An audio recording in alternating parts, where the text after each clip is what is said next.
लोकसभा विधानसभा निवडणूक एकत्र लढणार, पवारांच्या घरी पार पडलेल्या बैठकीत महाविकास आघाडीचं शिक्कामोर्तब। महाविकास आघाडीच्या वज्रमूठ सभा पुन्हा होणार, पावसाळ्याच्या सुरुवातीला सभा घेण्याचे बैठकीनंतर संकेत।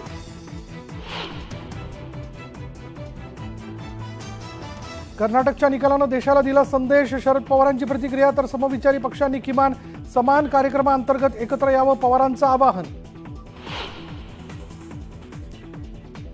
कम्युनिस्ट पक्षाचे नेते डी राजा यांनी सिल्वर ओकवर घेतली शरद पवारांची भेट, कर्नाटक निवडणूक आणि आगामी लोकसभेबाबत दोन्ही नेत्यांमध्ये चर्चा। संरक्षण मंत्री राजनाथ सिंग यांच्याकडून छत्रपती संभाजी महाराजांना अभिवादन, संभाजी महाराज की जय म्हणत राजनाथ सिंग यांनी दिल्या घोषणा।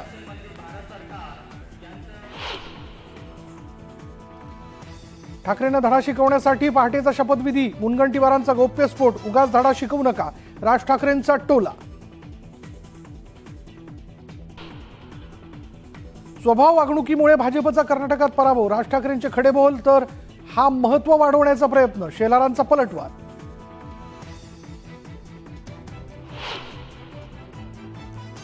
राज्य मंत्रिमंडळाचा विस्तार 8 दिवसात, 20 जण मंत्री बनणार, शिरसाटांचा दावा, केंद्रीय मंत्रिपदाची ही आशा। कर्नाटकात सत्ता स्थापनेसाठी काँग्रेसच्या हालचाली, ज्येष्ठ नेते सुशीलकुमार शिंदे यांच्यावर मोठी जबाबदारी, शिंदे बंगळुरूला रवाना। कर्नाटक मुख्यमंत्रीपदासाठी सिद्धरामय्या यांच्या नावाला पहिली पसंती, तर डी के शिवकुमार, जी परमेश्वर यांची नावं शर्यतीत।